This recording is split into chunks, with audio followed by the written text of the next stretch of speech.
Hey folks. I'm a 27-year-old, fully certified PODI advanced open water diver, from New Mexico, but I currently live on the Similan Islands. I work there as an emergency first response instructor but also do search and recovery missions worldwide, for e.g. recovering black boxes, bodies, etc. I was diving yesterday in a beautiful area known as the Loop by the locals, and it's a nice spot featuring gently sloping coral reefs, very colorful, and lots of fish. Depths can range from 15 to 40 meters in this area with species that include triggerfish, cowtail rays, and sand animals. At about 25 meters depth, I witnessed this massive pulsating light below me and I could not detect where it was coming from because it's pretty dark down at what might have been 40 or more meters. My dive buddy was obviously shocked and gave me the sign to dive up. On the way up, which takes a bit with all the safety stops, the light kept pulsating and then suddenly stopped. I still can't explain what the heck I saw. Has anyone had similar experiences with diving? Damn it, man. You should have went down there and looked at what it was. Now we will never know. OP here. That's the stupidest thing to do while being in an underwater terrain that has its own set of physical laws, with only a knife strapped to my ankle and 60% of oxygen in my tank. Just imagine diving down into darkness where there is some light pulsating in the distance. Not really the stuff I enjoy doing, or anyone for that matter. I've heard of people getting lured deeper into the ocean to depths at 80 to 100 meters, because they were tripping on diver's sickness and started getting euphoric, like on cocaine, and chased lights, mermaids, and stuff.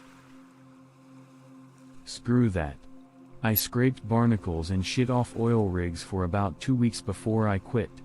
It's beyond scary. You'll get down to where there's just barely enough light to tell up from down.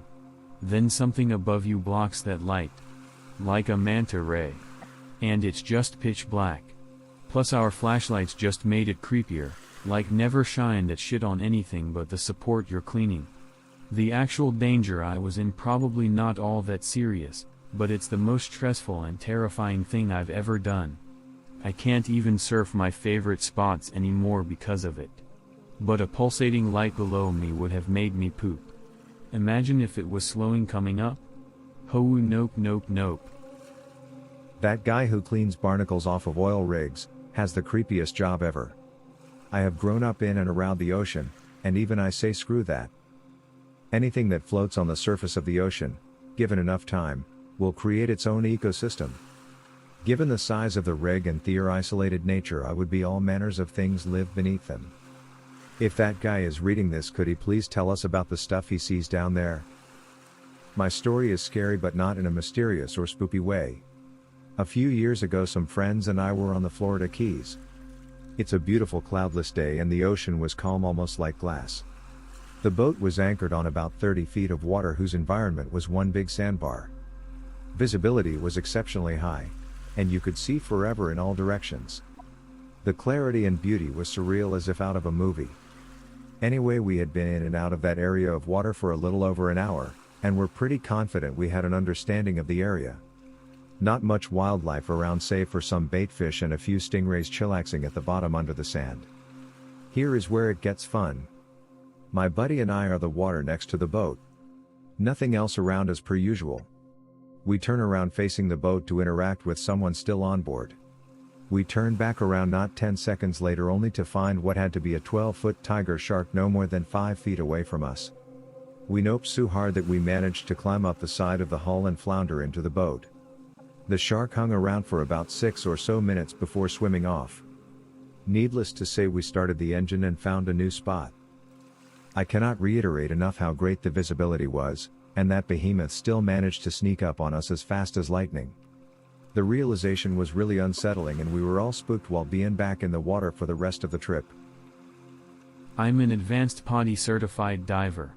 Was thinking of doing my dive masters and instructors, but I'm not sure if I will anymore. My creepiest story wasn't really creepy, more like just, well, scary. It was in Mozambique. At the time I was still a noob to diving and I couldn't get down because my ears wouldn't equalize. I ended up having to stay on the boat while my friends went down on their dive. After a while of sitting on the boat, the skipper shouts to me, "Get in the water." I was like, why? I'm not a fan of bobbing on the surface. That freaks me out.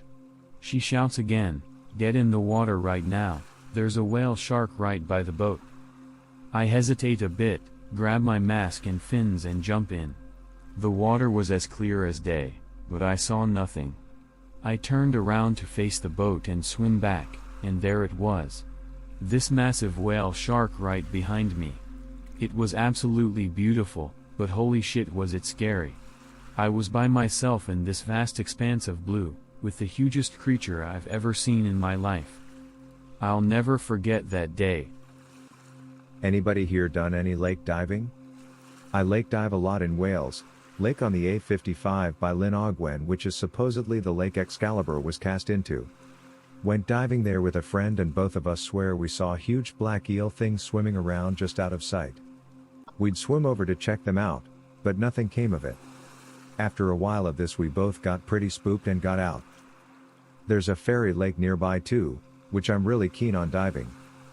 People have reported things grabbing them in the water, and hearing muffled music. No, but very interested about the fairy lake. Tell us more about it and the grabbing and muffled music. The lake is called Llyn Quelyn. In Welsh, a double L is like a KL sort of, there's no real way to type the sound. The legend says that on a bright moonlit night, while on his way to Clogwyn Gwyn to see his sweetheart, one of the sons of Llewyn Anon, in Nant Bet Ws, saw a group of fairies dancing in a field by the shore of Llyn Quelyn. He went and stood not far from them and was drawn by their music and dancing, until he was right within their circle. Soon a charm fell on him, which made everything around him strange to him, and he found himself in one of the most beautiful countries he had ever seen, where everybody was joyous and happy. He had been there for 7 years, but seemed to him as if it had only been a dream of one single night. He remembered the original intent of his outing, to see his sweetheart, and asked permission to return to the human realm. They allowed him, along with a host of human companions, to lead back with him, and all of a sudden he found himself, as if he had just woken from a dream in the field where he had seen the fairies. He then turned his face homeward, but when he reached there everything had changed. His parents were dead, his brothers and sisters could not recognize him, and his sweetheart was married to another man. He died from a broken heart less than a week later. That's the story part anyway. The lake fairies in Wales are called Tylwyth Teg. The being grabbed in the water and the weird muffled music has been going on between a load of outdoor activity groups in the North Wales area for years. There are signs around the lake saying that if somebody falls in the lake you should not go in after them, which always struck me as a bit odd, probably nothing sinister though. Divers always find a lot of Glain Nider, Adder Stone or Hag Stone, on the lake bed, which are always pretty cool, spoopy or not. Diving. See this. What do? Be me. Hiking. Find R&D small lake with friends. Thing looks deep even do it's not on our map or any map as we found out later. Decide to dive in. Go in as deep as I can. It looks like a very deep conical shaped hole. Looks artificial as in made by someone. I notice someone deep down. Something moving.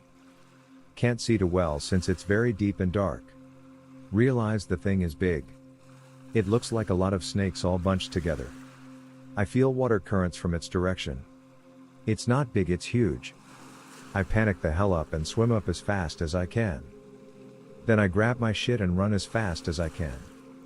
I run for about an hour or so from sheer panic. Never went into that forest ever again. Never went diving ever again. Not a diving story, but it's an ocean story. It happened on an island a little offshore of Australia. Nighttime maybe 10 or 11 p.m. Winter time, so it's freezing down here.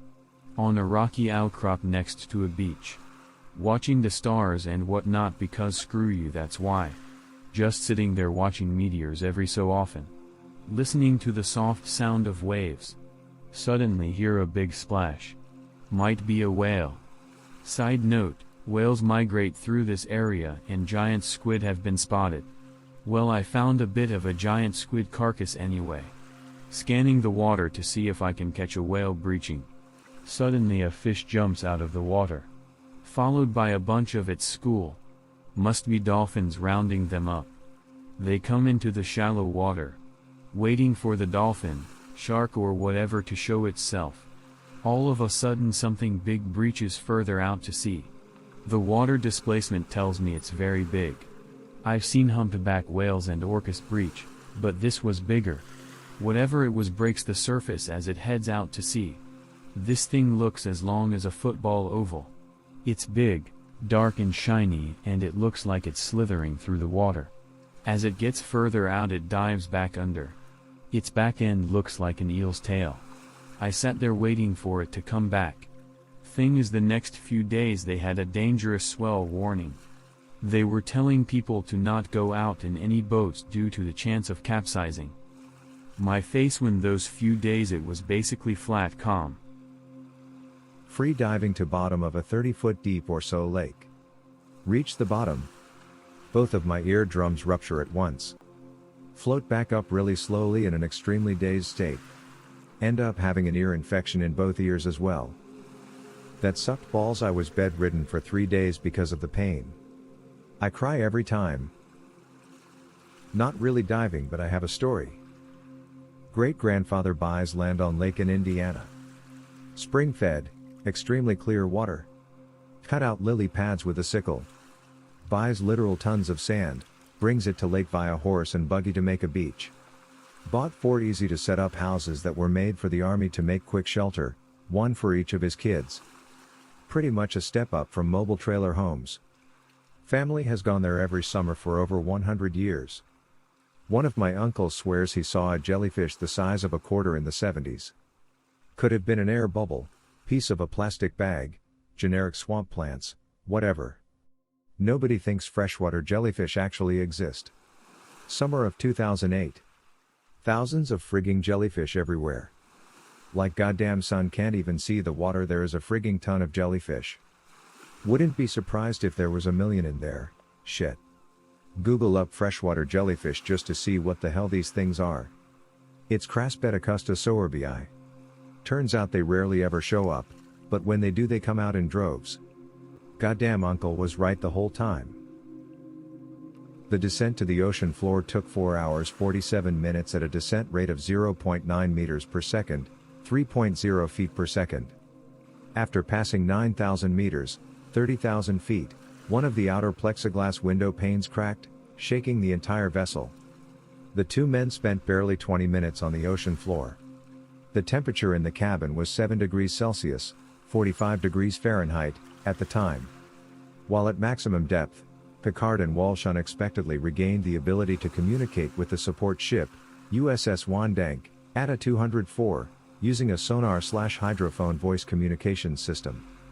At a speed of almost 1.6 kilometers per second, 1 mile per second, about 5 times the speed of sound in air, it took about 7 seconds for a voice message to travel from the craft to the support ship and another 7 seconds for answers to return.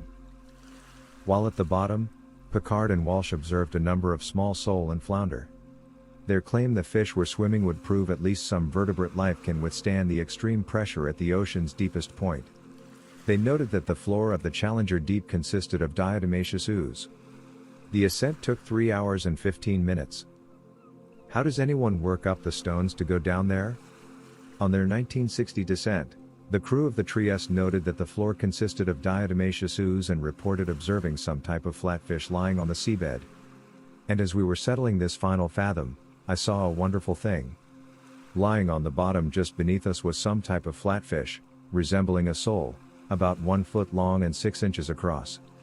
Even as I saw him, his 2 round eyes on top of his head spied us, a monster of steel, invading his silent realm. Eyes? Why should he have eyes? Merely to see phosphorescence? The floodlight that bathed him was the first real light ever to enter this hatal realm. Here, in an instant, was the answer that biologists had asked for the decades. Could life exist in the greatest depths of the ocean? It could. And not only that, here apparently, was a true, bony teleost fish, not a primitive ray or elasmobranch. Yes, a highly evolved vertebrate, in times arrow very close to man himself. Slowly, extremely slowly, this flatfish swam away. Moving along the bottom, partly in the ooze and partly in the water, he disappeared into his night. Slowly too, perhaps everything is slow at the bottom of the sea. Walsh and I shook hands. Diving Stories thread, get your rebreathers in, gentlemen. Be me, diver of a few years. Not exactly experienced, but not exactly new either. Today I'm going with a friend to scoop trash out of an old lake near our neighborhood. As kids it always seemed so small, but now that I can dive, it's almost like there isn't a bottom, just a point where the mud and algae and crap get so cluttered that you can't move beneath it. After a while of work, we've got a small pile of crud, but I know there's more we can pull out. Friend says it's not a good idea, that I should refill my tank before going down. Brush him off, I'll only be down a minute. Dive down to the bottom where I can't effectively move past the algae, and start sorting for trash. The sunlight shines far enough, so I find a couple cans and stuff them in my bag. Feel a swish behind me. Think my buddy is messing with me, keep working. Second swish, this one knocks into my back. Turn around, and I'm staring straight at. Well, I've no frigging clue what it was. It blotted out the sun, so I knew it was there, but other than that I got no clear shape or size of it. I just knew it was way too frigging big for a lake this size. What could it possibly be feeding on? What happens next isn't very interesting. I silently freak out and fill my dive suit with piss, and it swims away. Swim back up, making sure I keep cool and don't rush to the surface. Tell my friend it's time to head home. He's pissed, but at that point I don't care. I don't want him in that water in case he isn't as lucky. I'm sure it wasn't some primordial beast or some shit, probably just a fish that grew big on occasional drunk college kids who drowned. Anybody else have something like this? I was in Indonesia on a night dive, and I swore I saw the silhouette of a person with long hair swimming away from us. I thought it was maybe a dolphin with seaweed in its mouth or some shit. I told my dive instructor and he just laughed. Apparently they have their own folktales about mermaid shit. A friend told me about a boy at her school that was attacked by an unidentified creature while diving in Chiloé. She said the boy could not saw it clearly, but it left a lot of scars of suckers and claws or teeth in his back, and the behavior of attacking by ambush matches with the creature known as Cuero in Spanish and Cholcowekufu in Mapudungun. It is also similar to the black carpet. Pic related is an illustration of the creature. I was a commercial diver in the Gulf of Mexico from 2009 to 2015. Don't have any stories that are paranormal, even though the sea fascinated me, but we did do a scrapping job, picking up junk off the bottom after an oil rig was removed, and we picked up a big frigging anchor with a swastika on it. Was pretty wild. Also, my dad was a Navy diver, and did dives up to 700 feet. He said he did a mission that he had to sign a top secret clearance on, not talking about what he saw in the water. He told me he would tell me what he saw on his deathbed, but unfortunately he died suddenly 2 years ago. I remember when me and my friend went down to a river in Cali, Lake Ponderosa. It wasn't large, but there was this awesome place under the bridge that had a nice pit for diving in. We would always come there on the summers and look for fish with a trident and scuba diving gear. One day, I remember diving in and going deep. I went about 35 feet deep down and touched the rocks where the pit dwelt. Walking along the rocks underwater, I went closer to the bridge base that stuck underground. I approached it and there seemed to be a large, dark opening in it. As I came closer, I started to feel weird, not really anxiety but paranoid. I was maybe 4 feet away from this void. And then these eyes opened in the hole and stared back at me. I frigging screamed and my mask and the oxygen started to crush me. I immediately lifted the string to deflate pressure and immediately rose to the surface. My friend told me I was really pale and I told him everything. He was really freaked out because he said saw something similar in another spot. We both left and never made a return there. Really weird vibes at that river, man. Was in Honduras, Story going around at the local dive shop about an American high school class on a field trip doing a night dive, and losing their teacher to a shark. Apparently she was a bit isolated floating over the edge of a drop, at the edge of a reef when people saw her dive light just get pulled under, and they found bits and pieces of her with tiger shark bite marks the next day. I posted this a little while ago, but here it is again. I've frequented /x/ for a few months now, but have been coming to 4chan in general since '09. I was in the Royal Navy, British, for 13 years, serving as a Royal Marine. The story I'm going to share with you was experienced by myself and mates I served with. There are various details of the story I have to leave out due to legal constraints. Most of this still isn't open to the public. It starts in June 2004. I've just been given notice I'm to do a 2-week stint serving on the HMS Lancaster for specialist duties the next day. During my career I was trained in specialist diving techniques and have done a lot maritime training with the SBS lads. A lot of the ops I'm sent on involve some sort of diving or at least some underwater element to them. When I press my CO for more details on what I'll be doing on a shitty little frigate for 2 weeks, he tells me not to ask and just go. I'll be told everything when I get there. So I eventually get on the HMS Wangstein at Portsmouth. I'm met by 2 SBS lads, one of which I know. Let's call them Frank and Eddie, Frank being the one I know. Both are pretty big lads and can easily handle themselves. One look will tell you that they've been through hard times. We get ourselves sorted and the frigate leaves.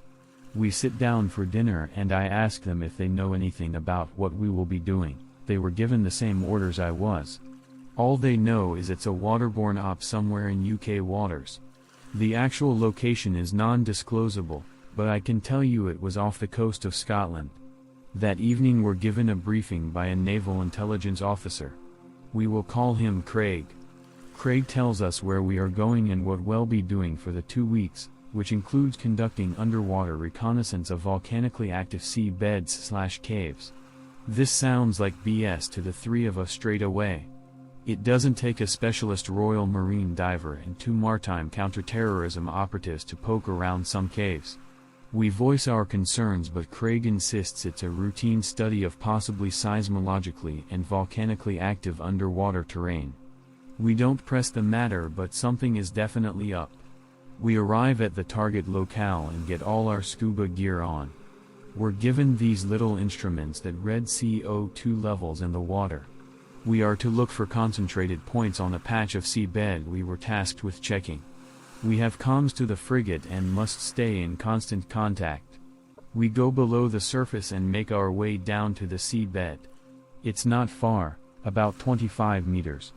We begin a methodical sweep of the bed and communicate CO2 readouts back to the Lancaster. After about 10 minutes, we don't find any readouts that we consider to be significantly high, and the Lancaster directs us to a different patch. The terrain goes down a little, about 30 to 35 meters below the surface. Light is pretty poor and we have to use these clunky underwater torches strapped to our wetsuits. We searching around for a couple of minutes before we begin to get an uneasy feeling, like we shouldn't really be there. I stop and look around. Frank is doing the same, like he feels it too. We talk a little, mostly to calm ourselves down. Eddie continues to do the readouts over our conversations. Suddenly he stops mid-readout, but keeps his comms line open. He's clearly distressed by something. We swim over to him, asking him if he's okay. We get to him and literally stop mid-swim. My body goes completely and immediately cold, like someone flicked a switch. In front of Eddie is the rotting, bloated, disfigured corpse of a grown man. He's been tied down to the bottom of the sea bed and has chunks of himself missing. His face is disfigured, his throat is cut open, his belly is torn and his intestines are hanging out. He's completely naked and his penis has a large spike hammered into it. We just hang there, bobbing up and down off the sea bed for about 10 seconds, taking it in. Frank moves his hand to the pressel underneath his wetsuit and opens his comm line with the frigate. He tells them what we found. There's not an immediate reply and we wait for a few seconds before Craig comes over the net. He tells us to retrieve the body and bring it back to the frigate, which is what we do. We were all pretty quiet that night. The body was slumped onto a trolley and was led away by Craig, the frigate's commander, whose name escapes me now, and a small group of guys. We didn't see the body again, and when we asked if they'd identified the man, Craig brushed us off. We know the man was identified, again, cannot disclose, and we believe the body was taken back to mainland UK. Eddie was clearly still affected by the ordeal the day afterwards. Again, we were sent into the abyss and told we would now be searching a formation of underwater caves nearby to where we found the body. Our search began pretty normally, except for the readouts. We'd been the idea thag. We were there to check CO2 levels and confronted Craig. He dropped the story and told us this area was a hotspot for marine life activity not yet documented. We asked if it was in any way linked to the body we found, which, again, he brushed off. After this, we point-blank refused to go down there unarmed, and we were given spring-loaded harpoons that could easily kill a man at 10 meters. I have used them before and know from experience these are lethal. We enter the caves and detect an immediate drop in temperature. The caves are pretty straightforward, just one large cavern after another. We search around for about 5 minutes before anything happens. We are about to enter from one cavern into another through a small opening in a rockless when we hear a high-pitched shriek from deep within the caverns. Because it's underwater, it's muffled and sounds like a gargling screech, but it's still clearly audible. We all freeze and look between each other. We wait about a minute before we hear it again. It echoes off the cavern's walls and bounces around, making it hard to judge in which particular direction it's coming from. Frank opens comms with the Lancaster and reports what we've just heard. Craig comes onto the net again and asks if we've had any visual contact. Frank tells him we haven't, and he comes back telling us to explore further and find evidence of the creature that made the sound. We stare unbelieving at each other. We're pretty rough blokes who've been through the wars, those two especially, but, hell, are we shitting ourselves? We reluctantly swim on into the next cavern, harpoons pointed forward, fingers on triggers. It's plain to all of us that this isn't a naturally formed cavern. The walls are too smooth, and there is pillar-like structures at regular intervals along the sides of the cavern. We explore further and find what appears to be markings along the walls of the cavern, like cave paintings or hieroglyphics.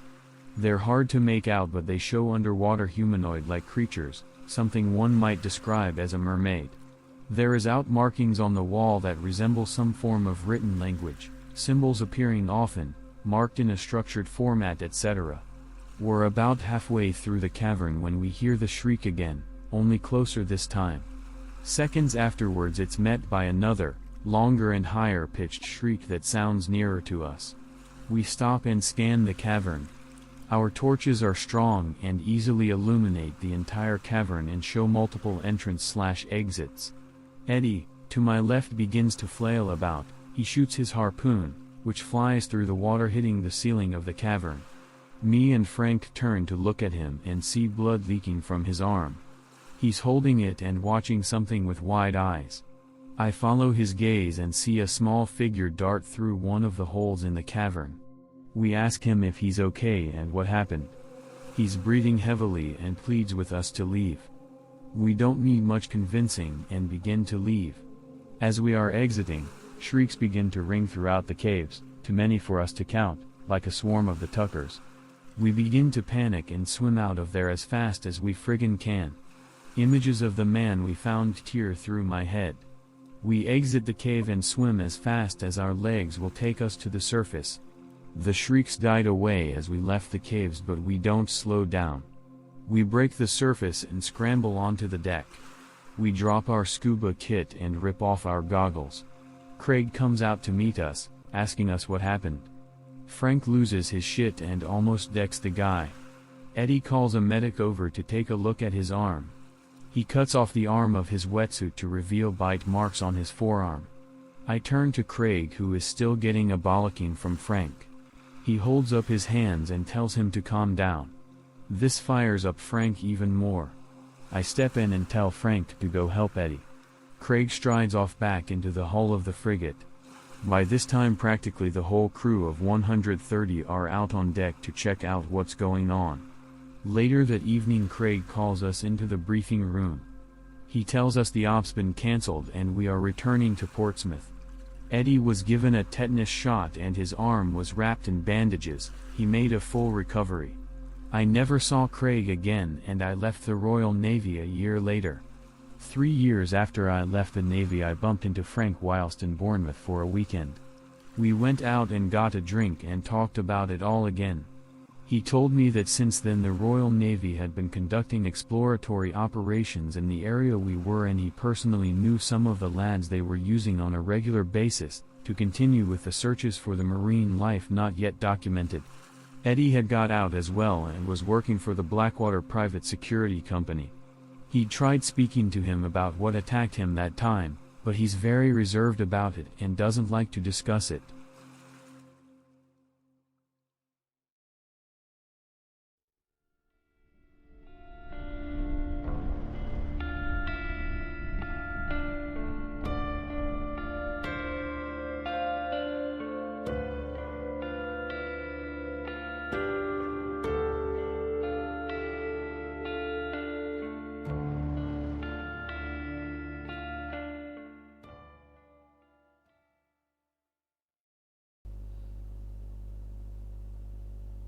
Why are ponies in deep sea threat?